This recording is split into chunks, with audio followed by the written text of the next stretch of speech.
মুসলিম শরীফের 1623 নম্বর হাদিসের বর্ণনা।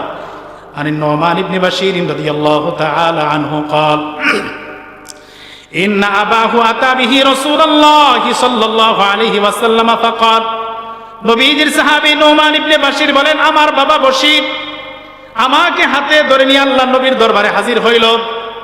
নবী কাইসা বলে, ইয়া রাসূলুল্লাহ ইন্নী নাহালতু ইবনি হাদা গুলামান কানা লি, আমার একটা দামি গোলাম ছিল, একটা সম্পদ ছিল, আমি আমার ছেলে নোমানকে দিয়ে দিছি। নবীজি আবার জিজ্ঞাসা করলেন, আকুল্লা ওয়ালাদিকা নাহালতা মিসলা হাযা, তুমি তোমার এই ছেলে নোমানকে যেমন একটা গোলাম দিছো, অন্য ছেলে মেয়েদেরকেও একটা করে দিছো নাকি? বশির জবাব দিল, ইয়া রাসূলুল্লাহ না, সবাইকে তো দেই নাই, কেবল একজনকে দিয়েছি। এই কথা শোনার পর আল্লাহ নবী বললেন, ফারজিহু, নোমানকে যা দিয়েছো এটা ফেরত নিয়ে নাও, এটা তাকে দিও না। আরেক বর্ণনায় আল্লাহ নবী বলছেন, তুমি তো তোমার ছেলেকে একটা গোলাম দিছো, এই জন্য আমাকে সাক্ষী বানাইতে আসছো। লা তুশিদনি জান, এক ছেলেকে দিছো অন্যদেরকে দেও নাই, এমন কাজে আমি নবীকে সাক্ষী বানাইও না। ফা ইন্নী লা উশহিদু আলা জাওরিন, আমি কোন জুলুম অন্যায় কাজে সাক্ষী হই না। জামিউস সগীর ইমাম সুয়ুতী রাহমাতুল্লাহি আলাইহি লেখা একটা হাদিসের কিতাব। এই কিতাবের 922 নম্বর হাদিসের বর্ণনা। এতিমের সম্পদ খাওয়া কতটা মারাত্মক অপরাধ, সুদ খাওয়া কতটা মারাত্মক অপরাধ এখানে নবীজি তুলে ধরছেন। عن علي بن أبي طالب رضي الله تعالى عنه قال قال رسول الله صلى الله عليه وسلم رسول الله صلى الله عليه وسلم বলেন, আরবাউন হাক্কুন আলাল্লাহ আল্লা ইদখিলাহুমুল জান্নাহ, চার শ্রেণীর মানুষ আছে যাদেরকে জান্নাতে না দেওয়া আল্লাহর হক। বুখারী শরীফের 2266 নম্বর হাদিসের বর্ণনা। আশ্চর্যজনক কথা, নবীজির সাহাবী সালামা ইবনে আকওয়া রাদিয়াল্লাহু তাআলা আনহু বর্ণনা, তিনি বলেন, عن سلمة بن الأكوع رضي الله تعالى عنه قال كنا جلوسا عند النبي صلى الله عليه وسلم সালামা ইবনে আকওয়া রাদিয়াল্লাহু তাআলা আনহু বলেন, আমরা এক সময় আল্লাহর নবীর পাশে বসা, ইযুতিয়া বিজানাজাতিন, এমন সময় একটা জানাজার লাশ আনা হলো। ফাকালু সাল্লি আলাইহি ইয়া রাসূলুল্লাহ, লোকেরা বলল, নবী আপনি এই লাশের জানাজাটা পড়ে দেন। নবীজি তাদেরকে জিজ্ঞাসা করলেন, হাল আলাইহি দাইন, এই লোকটা যে মারা গেছে দুনিয়াতে কোনো ঋণ রেখে গেছে নাকি? সাহাবীরা জবাব দিল, লা ইয়া রাসূলুল্লাহ, ইয়া রাসূলুল্লাহ এই লোক কোনো ঋণ রেখে যায় নাই। নবী জিজ্ঞাসা করলেন, হাল তারাকা শাইআন, সে কোনো সম্পদ রেখে গেছে নাকি? সাহাবীরা জবাব দিল, লা ইয়া রাসূলুল্লাহ, না কোনো সম্পদও নাই, তার রেখে যাওয়া কোনো সম্পদও নাই, তার কোনো ঋণও নাই, সম্পূর্ণ মুক্ত। ফাসাল্লা আলাই, নবীজি ওই ব্যক্তির জানাজা পড়ে দিলেন। হযরত সালামা ইবনে আকওয়া বলেন, সুম্মা উতিয়া বিউখরা, পরক্ষণে আরেকটা লাশ নবীর কাছে আনা হলো। লোকেরা বলল, সাল্লু আলাইহা ইয়া রাসূলুল্লাহ, ওগো নবী এই লোকের জানাজাটা আপনি পড়িয়ে দেন। নবীজি একই প্রশ্ন আবার করেন, হাল আলাইহি দাইন, এ সাহাবীরা বলো এই লোকটা যে মারা গেল দুনিয়াতে কোনো ঋণ রেখে গেছে নাকি? সাহাবীরা জবাব দিলেন, নাআম, হ্যাঁ নবী এই লোকটার কিছু ঋণ আছে। নবী জিজ্ঞেস করলেন, হাল তারাকা শাইআ, ঋণ পরিশোধের কোনো ব্যবস্থা রেখে গেছে নাকি? লোকেরা জবাব দিল, সালাসাতু দানানির, আর ঋণ পরিশোধের জন্য 3 দিনার পরিমাণ সম্পদ রেখে গেছে। লোকটার ঋণও আছে, ঋণ পরিশোধ করার মতো ব্যবস্থাও রেখে গেছে। সাল্লাল্লাহু আলাইহি, নবীজি ওই ব্যক্তিরও জানাজা আদায় করে দিলেন। হযরত সালামা ইবনে আকওয়া বলেন, সুম্মা উতিয়া বিসালিসা, পরক্ষণে 3 নাম্বার আরেকটা লাশ ওখানে আনা হলো। লোকেরা বলল, সাল্লি আলাইহা ইয়া রাসূলুল্লাহ, নবী এই লোকটার জানাজা আপনি পড়িয়ে দেন। নবীজি জিজ্ঞাসা করলেন, হাল তারাকা শাইআ, এই লোকটা মারার আগে কোনো সম্পদ রেখে গেছে নাকি? মানুষেরা জবাব দিল, লা ইয়া রাসূলুল্লাহ, না এই লোকটা কোনো সম্পদ রেখে যায় নাই। এবার নবী জিজ্ঞাসা করেন, হাল তারাকা দাইনান, কোনো ঋণ আছে নাকি? লোকেরা জবাব দিল, সালাসাতু দানানির, 3 দিনার পরিমাণ ঋণ রেখে লোকটা মারা গেছে। লোকটা 3 দিনার ঋণ রেখে গেছে, পরিশোধ করার মতো কোনো টাকা পয়সা রেখে যায় নাই। এই কথা শোনার পর নবীজি সাহাবীদেরকে লক্ষ্য করে বললেন, সাল্লু আলা সাহিবিকুম, এ সাহাবীরা তোমাদের এই সঙ্গীর জানাজা তোমরাই পড়ায় দাও। যে ব্যক্তি ঋণের টাকা রেখে যায়, ঋণ নিয়ে মারা যায়, ঋণ পরিশোধের ব্যবস্থা রেখে যায় না, এমন ব্যক্তির জানাজা আমি বিশ্বনবী পড়ি না। কত আমাকে যে বিষয়টা দেওয়া হয়েছে, বিষয়টা অত্যন্ত গুরুত্বপূর্ণ, জীবন ঘনিষ্ঠ, মানব জীবনে অতীব জরুরি একটা বিষয়। মানুষের কাছে 2 ধরনের অধিকার রয়েছে। আসল বিষয়টা হলো, আমরা শরীয়ত বা ইসলাম এটা বললে শুধু মোটা মোটা কিছু আমলের কথাই মনে করি, নামাজ, রোজা, হজ, যাকাত, দান সদকা এগুলোই মনে হয় শরীয়ত। আসলে এগুলোর মধ্যে শরীয়ত সীমাবদ্ধ না। অবশ্য লাড়ালাড়ি করে কেন, এগুলো অবশ্যই শরীয়ত, তবে এর বাহিরেও শরীয়তের আরো বিধান আছে। উলামায়ে কেরাম গোটা শরীয়তকে 5 ভাগে ভাগ করছেন। বলেন কয় ভাগ? 5 ভাগে ভাগ করছেন। 1 নাম্বার ঈমানিয়াত, আকীদা, বিশ্বাসের সাথে সম্পৃক্ত যত বিষয়। 2 নাম্বার ইবাদত, নামাজ, রোজা, হজ, যাকাত, দান সদকা। 3 নাম্বার মুআমালাত, আমাদের পরস্পরে বেচা কিনা, লেনদেন, ব্যবসা বাণিজ্য, এগুলোও শরীয়তের অংশ। 4 নাম্বার মুআশারাত, আমাদের পারস্পরিক আচার ব্যবহার। 5 নাম্বার আখলাক, চরিত্র। এই 5টার সমষ্টি সমন্বয় হচ্ছে শরীয়ত বা ইসলাম। এর মধ্যে কিছু আছে হকুল্লাহ, আল্লাহর হক, কিছু আছে হকুল ইবাদ, বান্দার হক, মানুষের হক। নামাজ এটা আল্লাহর হক, নামাজ না পড়লে আল্লাহ হিসাব চাইবেন। রোজা আল্লাহর হক, না রাখলে আল্লাহ হিসাব চাইবেন।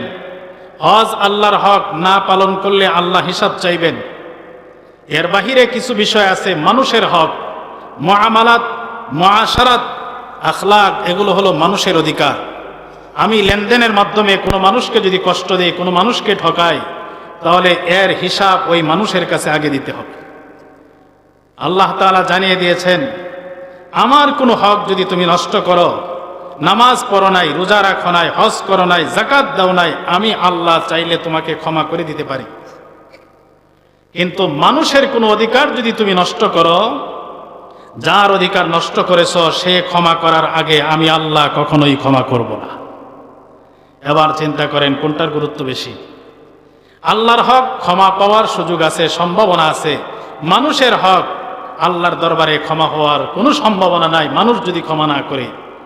আর মানুষ থেকে ক্ষমা নেওয়া যাবে দুনিয়ার জীবনে, মরণের পরে কেউ কাউকে ক্ষমা করবে। হাশরের ময়দানে সবাই ইয়া নাফসি, কে কার চিন্তা করবে, কেউ কাউকে ছাড় দিবে? ক্ষমা নিতে হইলে দুনিয়ার জীবনেই ক্ষমা নিতে হবে।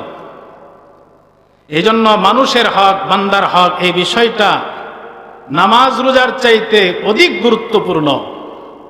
এই বিষয়টাই আমাকে আলোচনা করতে বলা হয়েছে। এটাকে সামনে রেখেই আমি এই আয়াত এবং হাদিসকে তেলাওয়াত করেছি। আমার তেলাওয়াতকৃত সূরাতুন নিসার 29 নম্বর আয়াতে আল্লাহ তাআলা বলেন, ইয়া আইয়ুহাল্লাযীনা আমানু লা তাকুলু আমওয়ালাকুম বাইনাকুম বিল বাতিল। হে ঈমানদারগণ, তোমরা পরস্পরে একে অন্যের সম্পদ গ্রাস করবা না, খাইবা না। একজনের সম্পদ আরেকজনে ভক্ষণ করা, গ্রহণ করা জায়েজ নাই। ইল্লা আন তাকুনা তিজারাতান আন তারাদিন বাইনাকুম, তবে যদি ব্যবসায়িক পদ্ধতিতে, ব্যবসার মাধ্যমে একজনের মাল আরেকজনে নাও, খাও, তাহলে এটা তোমাদের জন্য জায়েজ। ব্যবসা বাণিজ্য করি না আমরা, বেচা কিনা করি না, একজনে টাকা দেয় আরেকজনে মাল দেয়, অথবা মাল দিয়া মাল বদল করে আমরা নেই, এটাও ব্যবসা। আল্লাহ তাআলা বলেন ব্যবসার পদ্ধতিতে বিনিময় দিয়ে আরেকজনের মাল তুমি নিয়ে খাইতে পারবা, বিনিময় ছাড়া একজনের মাল আরেকজনে গ্রহণ করা তোমাদের জন্য জায়েজ। বিনিময় দেওয়া ছাড়া কারো সম্পদ কেউ খুশি মনে না দিলে তার সম্পদ খাওয়া কারো জন্য জায়েজ। যদি কেউ খায় তাহলে সে ওই ব্যক্তির কাছে ঋণী হয়ে গেল। এই ঋণ দুনিয়ার জীবনে পরিশোধ না করলে পরকালে মহা বিপদে পড়তে হবে। আল্লাহ, বুখারী শরীফের 2449 নম্বর হাদিসের বর্ণনা। عن أبي هريرة رضي الله تعالى عنه قال قال رسول الله صلى الله عليه وسلم, নবীজির সাহাবী আবু হুরায়রা রাদিয়াল্লাহু তাআলা আনহুর বর্ণনা।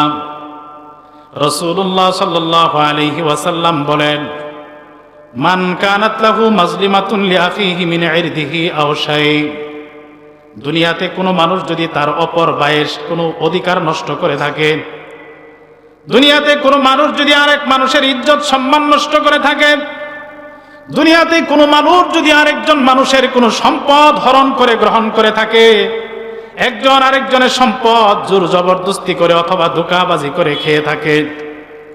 নবীজি বলেন ফাল্যাতাহাল্লালহু মিনহুল ইয়াউমা ক্বাবলা আল্লা ইয়াকুনা দিনার ওয়ালা দিরহাম। নবীজি বলে কেউ যদি অন্যের অধিকার দুনিয়ার জীবনে নষ্ট করে থাকে, তাহলে ওই দিন আসার আগেই যেন ওই ভাইয়ের সাথে এই বিষয়টা মীমাংসা করে নেয়, ক্ষমা চেয়ে নেয়। যেই দিনে লা দিনার ওয়ালা দিরহাম, যেই দিনে কোনো টাকা চলবে না, পয়সা চলবে না, দিরহাম দিনার চলবে না, ওই দিন পর্যন্ত কেউ যদি কারো কাছে ঋণী হয়ে থাকে, হাসরের ময়দানে যদি কারো কাছে ঋণী হয়ে থাকে, ওই ঋণ পরিশোধ করার জন্য হাসরের ময়দানে টাকা চলবে না, পয়সা চলবে না। ওই দিন ঋণ পরিশোধের মাধ্যম একটা জিনিস থাকবে। নবীজি বলেন ইন কানা লাহু আমালুন সালিহুন উখিযা মিনহু বিকদরি মাজলিমাতি। যেই ব্যক্তি দুনিয়ার জীবনে আরেকজনের সম্পদ নষ্ট করেছিল, আরেকজনকে কষ্ট দিয়েছিল, ইজ্জত নষ্ট করেছিল, এই ব্যক্তির যদি কোনো নেক আমল থাকে, যেই পরিমাণ অন্যের উপর জুলুম করেছে সেই পরিমাণ নেক আমল তার থেকে ফেরেশতারা নিয়ে নেবে।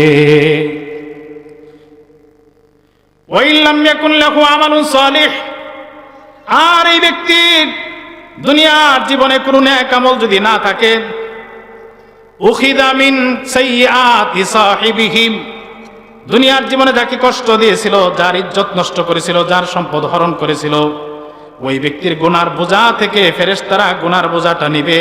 ফাহুমিলা আলাই, এই জালেমের কাঁধে সেদিন চাপিয়ে দিবে। যার উপর জুলুম করেছে এই জালেমের আমল নিয়ে ফেরেশতারা মাজলুমকে দিয়ে দিবে। জালেম নিঃস্ব হয়ে জাহান্নামী হয়ে যাবে, নাউজুবিল্লাহ। এই জন্য নবীজি বলছেন দুনিয়াতে মানুষের সাথে লেনদেন যদি উল্টাপাল্টা হয়ে থাকে, দুনিয়াতেই মীমাংসা করো, তার কাছ থেকে ক্ষমা চাও, তার ঋণ পরিশোধ করে দাও। যদি না করো তাহলে মহা বিপদ অপেক্ষা করতেছে। আর দুনিয়াতে কেউ যদি অন্যের সম্পদ জোর দখল করে, সুদি কায়দায় মাল কামাই করে, ঘুষের পদ্ধতিতে অন্যের মাল গ্রহণ করে, অথবা জোর জবরদস্তি করে কারো সম্পদ দখল করে ভক্ষণ করে খায়, এই ব্যক্তির কিয়ামতে ঋণ দেওয়ার জন্য নেক আমল পাবে কোথায়? দুনিয়াতে সে নামাজ পড়লেও নামাজ কবুল হবে না, দোয়া করলেও দোয়া কবুল হবে না, সাজদা দিলে সাজদা কবুল হবে না, হজ করলে হজ তার কবুল হবে। মুসলিম শরীফের 1015 নম্বর হাদিসে, লম্বা হাদিস, নবীজি এক পর্যায়ে বলেন, আবু হুরায়রা রাদিয়াল্লাহু তাআলা আনহুর বর্ণনা, আন আবি হুরায়রা রাদিয়াল্লাহু তাআলা আনহু قال ইন্না রাসূলুল্লাহি সাল্লাল্লাহু আলাইহি ওয়াসাল্লাম যাকারার রাজুলা ইউতিলুস সাফরা আশআসা আগবারা ইয়ামুদ্দু ইয়াদাইহি ইলাস সামা।